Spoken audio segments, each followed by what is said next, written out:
네, 글로벌 바이오 에너지 메가 트렌드 시간입니다. 글로벌 에너지와 바이오를 집중적으로 분석하고 투자하는 케미칼 에너지 투자자문의 차홍선 대표와 강혜경 제약顧問모시고 얘기 나눠보도록 하겠습니다. 어서 오십시오. 네, 안녕하십니까. 네, 안녕하십니까.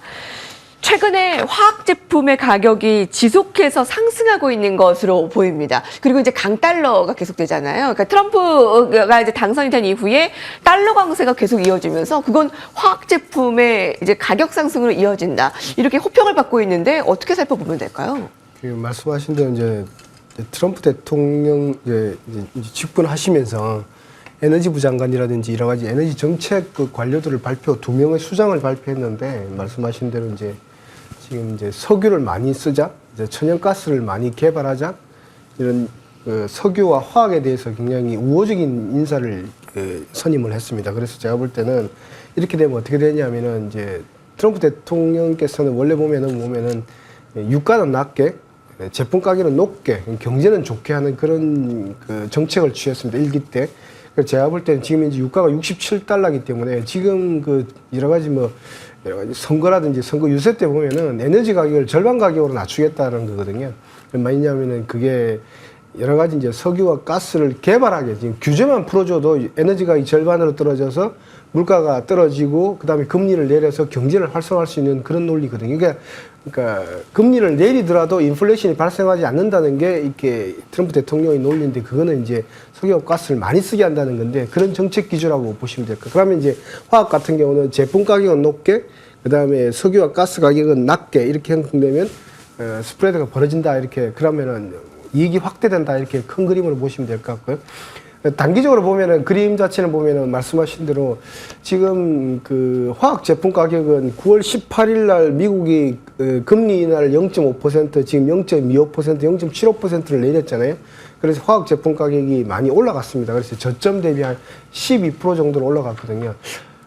가격이 12% 올라가면은 매출액 같은 경우도 12% 올라가는데, 그럼 원래 보면은 매출이 올라갈 때 보면 양이 더 증가되거든요. 그래서 원래 보면은 그 영업이익 증가폭 훨씬 큽니다. 레버리지가 2배 정도 또는 3배 정도까지 올라가는 그런 형태이기 때문에 지금 제품 가격은 저점 대비 한 12% 올라갔다 딱 확연히 드러나고 있습니다. 제품 가격 한번 보여주시면 참 좋은데 이래 완전히 V자 형태의 그런 형태를 보이고 있거든요. 그래서 이 그림입니다. 그래서 보면은 이게 9월 27일자 일주일 단위로 발표해서 그렇지 이렇게 완전히 V자 형태로 보이고 있거든요. 그래서 보면은 정말 중국의 경기 부양 그 다음에 미국의 금리 인하, 그 다음에 중앙정치국회의에서 시진핑 주석의 그 경기 부양 이런 게 먹혀 들어가고 있느냐. 지금 실질적으로 먹혀 들어가고 있어요. 그래서 제품 가격이 12% 올랐다 이렇게 보시면 될 것 같고. 근데 이제 제품 가격이 올라가면 뭐냐면 9월 27일 전에는 7, 8, 9, 3분기 실적입니다. 그죠? 근데 지금 이제 9월 27일 이후자 제품 가격은 지금 4분기에 반영이 되거든요. 그래서 제가 볼 때는 4분기 실적, 그 다음에 내년 실적은 좋을 것이라는 거를 이렇게 미루어 짐작할 수 있다, 이렇게 보시면 될 것 같고요. 근데 지수 자체에 대해서는 조금 이렇게 약간 미스터리한 형태를 보이고 있습니다. 뭐냐면은. 화학 제품 가격이 이렇게 오르는데 주가가 빨리 반영이 좀 되면 좋을 그러니까 텐데요. 중국 심천 지수는 정확하게 반영을 하는 것 같아요. 제품 가격이 올라갈 때 보면은 그 화학 제품 가격이 올라갈 때 보면은 이게 지금 지수 전체라든지 경제가 좋아지고 있다는 걸 느끼는 거잖아요. 그래서 보면 중국 심천 지수는 9월 24일자를 기점으로 올라가면서 지금 현재 고점 부근에서 약간 횡보를 하고 있지만 지수 전체가 36% 정도 올라왔습니다. 우리나라 지수로 따지면은 2,500포인트에서 3,500포인트가 됐다는 거거든요. 딱 그 포인트 지어보면. 그러면 우리나라는 좀 난리가 났겠죠. 3,500포인트가 됐는데, 그죠? 그런데 이렇게 된 거라고. 근데 지금 지수 전체를 보면 롯데케미칼이지만 화학기업 같은 경우는 오히려 주가가 빠져버렸거든요. 전저점을 깼기 때문에 이건 제가 볼 때는 왜냐하면 중국이 좋아지면 어떤 일이 뭐냐면 그 아시아 인구가 41억 인구잖아요. 중국이 좋아지게 되면은 당연히 이런 수출 국가들 같은 경우는 당연히 좋아지고 그 외에 중국 그 안에 있는 화학기업 같은 경우는 오히려 중국 내부를 지향하기도 좀 부족하기 때문에 제가 볼 때 외부에 나올 물량이 거의 없다 보면은 우리나라 기업들의 수출 판매량하고 판매 가격이 급등하는 현상, 그런 현상이 이제 가격에서 나오고 있다. 그래서 주가만 좀 빠졌기 때문에 제가 볼 때 주가는 돌아갈 것이다 이렇게 보고 있고요. 전체적으로 보면은 지금 말씀드린 대로 저물가 저금리 기조가 이제 지속될 걸로 보고 있습니다. 그래서 화학 제품한테는 참 좋다.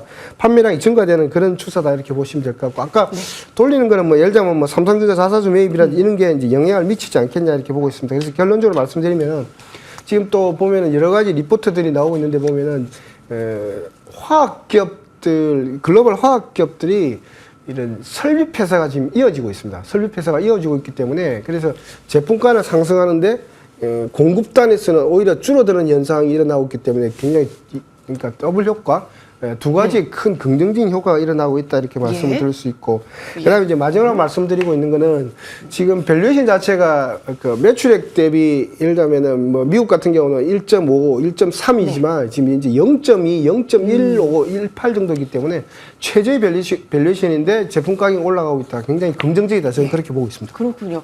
자, 9월 18일 금리 인하 단행 이후 화학 제품 가격이 6주 연속 상승을 하고 밸류는 거의 최하단입니다. 이 괴리를 계속 주가 상승으로 채워 나가겠죠.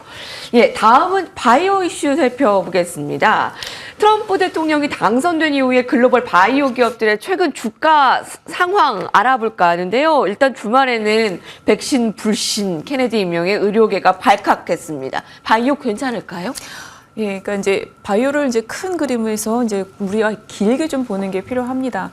첫 번째 이제 이 지난주에 트럼프 대통령이 내각 인선 이제 단행하면서 그 지명을 보건복지부 장관의 로버트 그 케네디 주니어를 지명을 했습니다. 그랬더니 바로 반응이 나타난 주가들은 이제 백신 쪽에서 나타났는데요.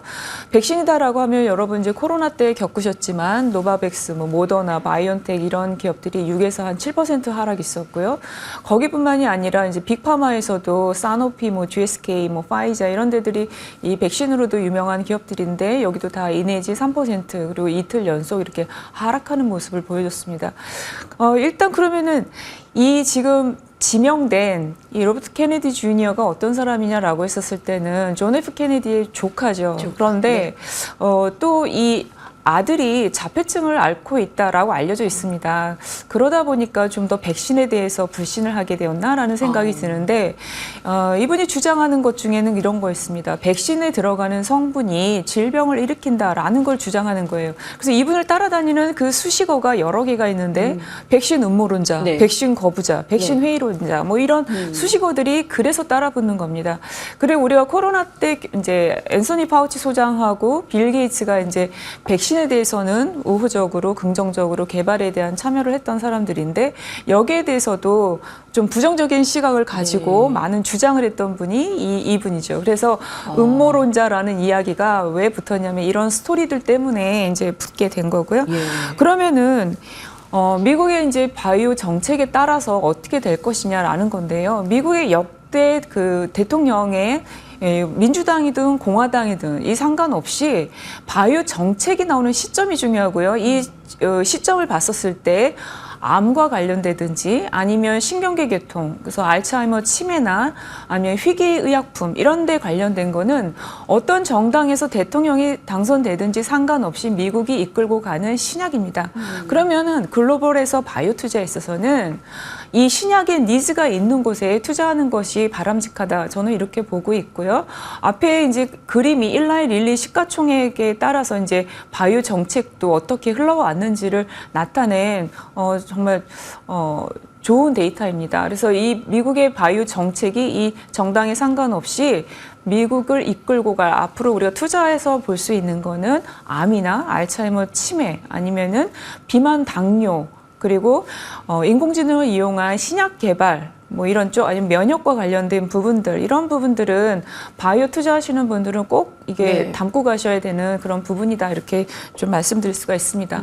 그런데 이제 여기에서 이렇게 제가 중요하다라고 말씀을 드렸는데 최근에 항암제 관련해서 글로벌 바이오 투자에 있어서는 주목을 끄는 그런 딜이 있었습니다. 기업을 인수 있었고요. 그다음에 기술을 이전을 하는 일이 있었는데 이게 머크와 바이온텍의 기업 인수와 기술 이전건이었습니다. 여기에 관련된 게 이렇게 이중항체 이런 관련된 그런 기업을 인수하는 건들이 있었는데요. 이렇게 지금 단계적으로 뭐 백신 주가 하락했다. 이거는 좀 여기에 너무 몰입하지 마시고요. 앞서 말씀드린 대로 이제 글로벌 바이오의 그런 우리 트렌드, 이거를 메가 트렌드, 이렇게 정말 이렇게 보시고 여기에 대해서 신약, 특히 이렇게 어떻게 왜 머크가 이런 기업에 관심을 갖고 이런 기술에 관심을 갖고 바이온텍이 인수를 하나 이런 부분에도 포커스를 맞추는 게 좋다 이렇게 보고 있습니다. 네, 트럼프 행정부의 보건복지부 장관으로 지명된 이 케네디 주니어 전 대선 후보의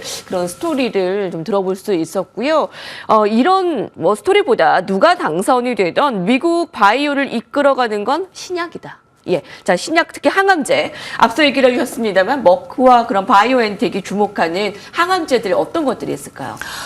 이번에 그러니까 바이오엔텍이 기업을 인수를 했는데 이중항체 기술을 가진 기업을 인수를 했는데요. 그러면서 여기서 나왔던 얘기들이 있습니다. 근데 이 바이오엔텍이 지금 생각하는 거는 지금 처방되고 있는 전 세계에서 가장 많이 팔리고 있는 항암제다. 그럼 머크의 키트루다인데요. 이 머크의 키트루다가 2023년 작년만 해도 250억 달러의 매출액이 있었고요. 올해는 약 한 290억 달러 가까이 되지 않을까라고 저는 보고 있습니다.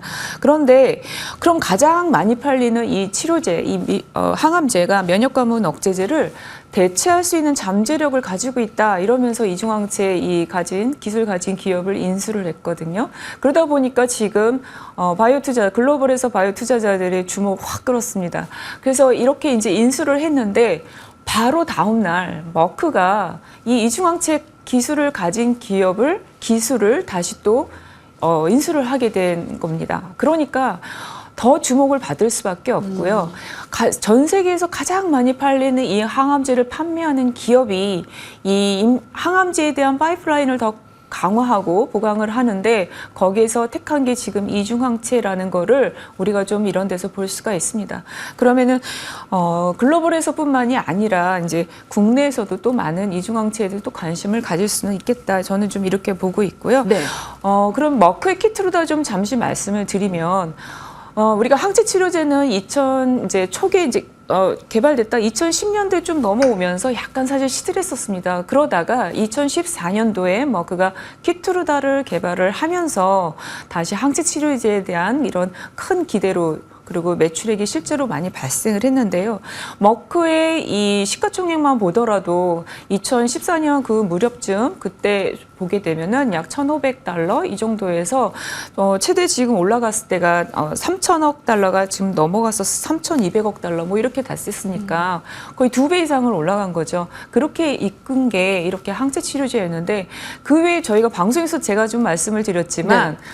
항체약물 접합체 ADC 말씀드렸었고요. 방사성의약품에 대한 항체, 그다음에 알츠하이머에서 이용하는 거, 그다음에 알츠하이머 쪽은 뇌를 통과해야 되는데 이 BBB를 통과하기가 어렵기 때문에 거기를 지나는 항체 기술들, 그다음에 이 항체 치료제가 경구용 먹는 의학으로도 이렇게 개발되는 것, 이런 것들이 지금 앞으로 더 관심을 네. 있게 좀 지켜봐야 되는 분야입니다. 그래서 기행 그림 속에서 이런 바이오 투자가 어떻게 흘러가는지 해서 좀 이렇게 참고를 하시면 좋겠다 이렇게 보고 있습니다. 네. 바이오도 그렇지만 트럼프 2기의 행정부가 주식시장에 의미하는 게 무엇인지 계속 우리가 해결해 나가야 될 것 같습니다. 케미칼 에너지 투자자문의 차홍선 대표, 강혜경 시장고문과 함께했습니다. 감사합니다. 네, 우리 시간으로 21일 새벽에 엔비디아 실적 발표 저희가 그 전후로 해서 이제 기술주에 어떤 영향을 미칠지도 잘 살펴볼 예정이고요. 끝까지 머니투데이 방송과 함께해 주시기 바랍니다. 감사합니다.